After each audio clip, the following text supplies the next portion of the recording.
Hello and welcome. In this podcast, the female voice is that of the now presenter. In contemporary life, the meaning of architecture is oversimplified as to do with physical buildings.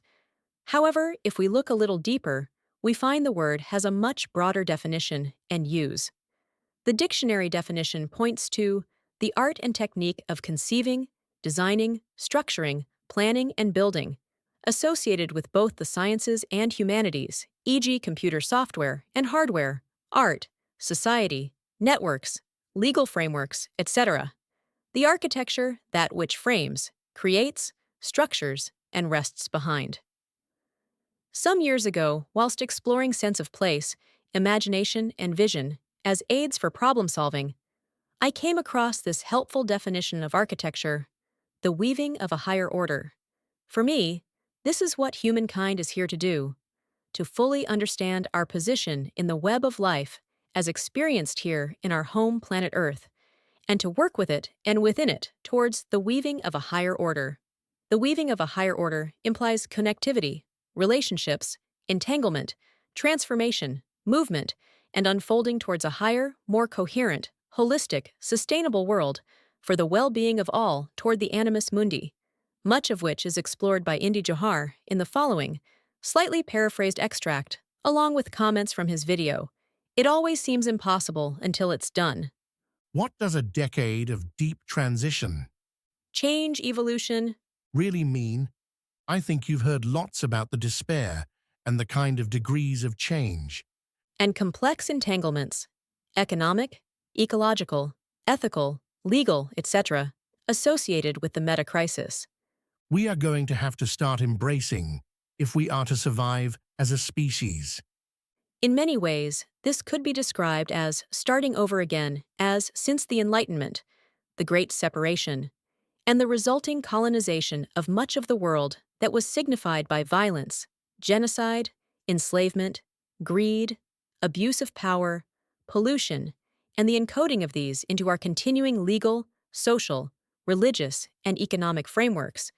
We have got things existentially wrong. We have forgotten who we are and why we are here. We are going to have to embrace the dark. Indy Johar's organization is called Dark Matter Labs, and dark matter is a useful metaphor for where the work of change needs to be undertaken. Dark matter, along with dark energy, accounts for circa 95% of the universe, and it is called dark because we have no idea what it is, so it would be unlikely that we would find solutions in the 5% that got us into this existential mess. In order to see the New light, and I say this because too often there is what I would call a false optimism, a false hope, which is sold to people. It's going to be just fine. We're going to just tweak a few technologies, and we're just about going to get there. The darkness is not there to scare us. The darkness is there to invite us to be great. This challenge has been hugely exacerbated by the appointment of Donald Trump as President of the U.S. Not only does he have radical plans for withdrawing from climate agreements and increasing fossil fuel usage, putting America first, and treating the rest of the world as useful only if it serves this cause, along with his comments on owning Gaza, Greenland, and Ukraine, clearly he has territorial expansion in mind. It's not that sort of transition. This is a 1 in a 400-year transformation. A transformation of how we see ourselves, how we relate to the world. It isn't the sort of technological edge of market fix. So, to embrace the darkness The unknown. is really critical.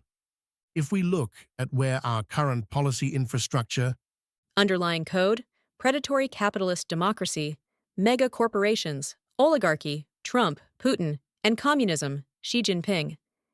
is taking us in respect of climate breakdown, it's taking us to currently at least a heating up of 3 degrees. 3 degrees if you're conservative, 3 degrees average is 5 degrees on land, 5 degrees, and 8 degrees in cities like Birmingham. At one point, 7 to 1.9 degrees, we lose one of our food baskets, and at between 2.5 to 2.9 degrees, all the now uninhabitable zones have 1.2 billion people on the move. That's what they mean. And then people say, we're going to be just fine. We say we're going to have at least 2% economic growth, which means in 25 years, you've doubled our consumption of energy and material. It's almost a one-to-one correlation. And then you have architects and designers saying, hey, I'm going to solve this problem because I'm going to build you a timber house. But the best timber house that we've got gets you to 150 kilos per square meter of embodied carbon. And we need to get to 6.3 kilos, not 150. Everyone talks about the circular economy, but no one's doing it. In Denmark, 4% of the material economy is circular, but we need it to be 97%. I say this stuff for us to recognize the quantum of this process. You all know the extinction level events. The meta-crisis events. If you're not Trump and you think you're sane and that you're intelligent and that you listen to facts, we all think we're clever, right? We all think we're sensible. I'm presenting you with data. Look it up yourself. Figure it out for yourself. See the slides in the video, along with our other post. An example is that between 2019 to 2020, the global energy demand increase, predominantly fossil fuel, was greater than all the installed renewables. I'm saying this for us to keep aware of the magnitude and type of change we're talking about. We are not going to get anywhere close to net zero. We are all fiddling while Rome burns, or rearranging the deck chairs on the Titanic. And if we drill baby drill, as BPPULC, supporting Trump's strategy is proposing, we will surely burn baby burn. Let's start materializing this. How many homes do you think Europe can afford to build? Because it's signed up to the Paris Accord, all of Europe can afford to build 144,000 homes total. All of Europe. The UK has just committed to building 350,000 per annum alone. 350,000. All of Europe can afford to build 144,000. But currently, we're projecting 1.44 million homes being built across Europe. So when we take this climate challenge and materialize it, it changes everything about our reality. This shirt cost me £30. If I priced in the social and environmental costs, the shirt should cost between £250 to £450. So you buy one shirt every 10 years. You buy this shirt for £30, all the other costs are externalized. Ignored, they are not accounted for. Under UK company law, if a company excludes costs from its balance sheet, it has to disclose such in the notes to its financial statements, or it is breaking the law. Shame there is no similar note advising of such externalized cost when we buy our goods. And these externalized costs are killing people in the future or in the present. So why I'm saying all this is not a minor technological transformation. This is a transformation of how we relate to the world. It's a 1 in a 400-year transformation. Climate change is a symptom of a structural, Caused by human-invented social constructs, made up. Part of our failure to act as an element of nature, acting in dissonance to general natural laws. failure in our relationship with the planet, and when we talk about it, be very careful about the language you use. Climate breakdown is a loss of predictable weather. A loss of predictable weather means you lose insurability, and if you lose insurability, you lose capital markets. You lose capitalism. And we're seeing this in many parts of the world. So language matters here. The world that we see is changing, and there's a massive relevance gap. Between the human-constructed world and the natural world of which we are an intrinsic element. Between the practices that we talk about and what's required. We know we have to shift our material economy, and we have to make it massively more durable. We have to make it massively more circular. We have to shift our economy from a growth-driven material economy. Intangibles, care, creativity, and complex cognition have to be the centerpiece of our growth. And we have to reimagine our food systems, we have to reimagine our biointegrity landscapes, and we have to reimagine what it means to be human and what it means for human development. And this requires a new type of response. It requires us to think about the world differently, and it requires us to think deeper into the problem. No problem can be solved from the same level of consciousness that created it. We have to see the world anew. Einstein. Often when we talk about transformation, we talk about the technologies of transformation, but actually much more fundamental than that is our worldview, and a key element of this view is our theory of property. Property is an idea objectifying something, turning it into an object definable, enslaving it, to have a right over it. It is a worldview constructed to make the world dead and consumable as a resource. To be capitalized. In fact, most employment laws are largely extensions of slavery. A type of property asset. I recall when doing the Human Resource Management module of my MBA that employment law is rooted in a master-servant relationship. You don't have freedom of speech. When you speak at work, you're controlled. Managed, coerced. You are not in a democracy, Your role is defined. defined by someone else, or the legal and economic system, or other socially constructed systems. We've built a worldview about enslaving the world in many, many formats. A tree's property value is largely in its timber function. People talk about its carbon value. It's relatively still nominal. A whale's value is still largely in how it can be consumed as meat, and in other formats, not in all the ecological benefits that it provides.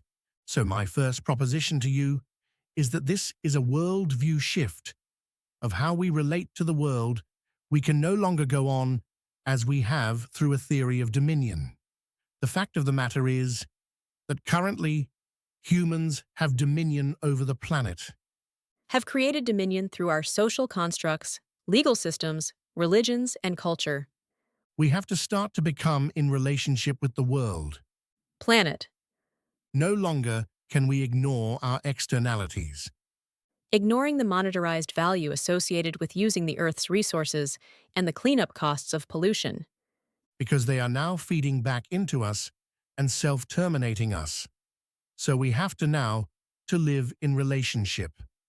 As Dermot Muchu says, something much deeper is resurfacing in the emerging consciousness of our time, namely, we are our relationships. The idea of living in indivisibility and individuality no longer works. At the root of this is a bigger question about who are we. There is an urgency concerning matters of great importance surrounding our approach to our relationships.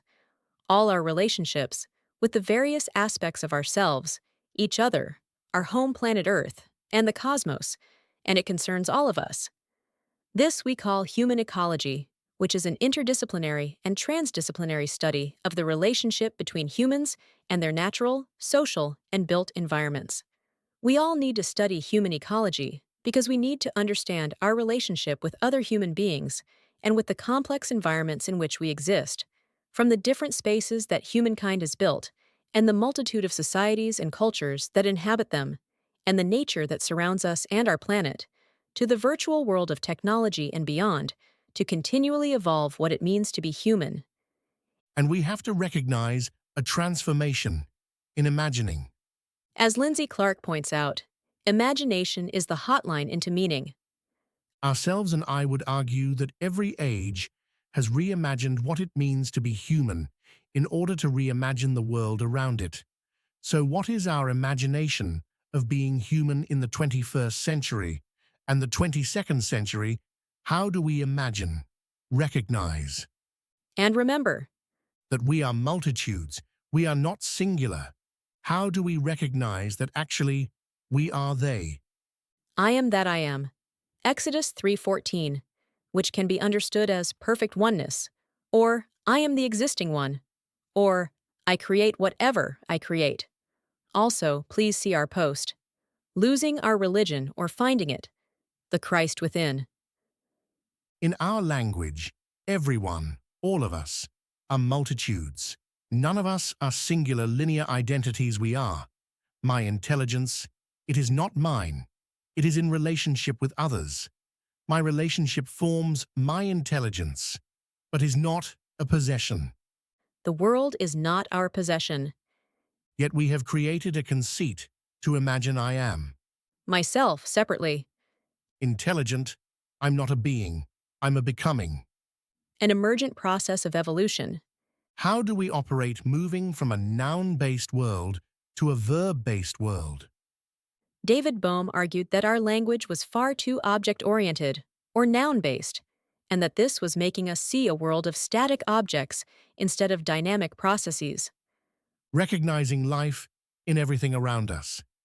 This is a foundational transformation of what it means to be human, and reimagining is at the core of what I would argue we are here to do, and without it, we cannot make this transformation of 8 billion people around the world. We need to transform human consciousness as a key project in the transformation of our relationship with the planet if we are going to make it. When we do that, we transform everything around us: monetary production, property rights, and everything that follows, because that worldview transformation is absolutely intrinsic to actually addressing climate breakdown or the biodiversity losses or the fact that we are polluted with microtoxins, all of us, in terms of plastics. That is all a worldview problem, and it's rooted in transforming ourselves. There are no children that we are going to be able to hand this problem over to. By the time this problem is handed over to children, we are all dead. We are the generation to do it.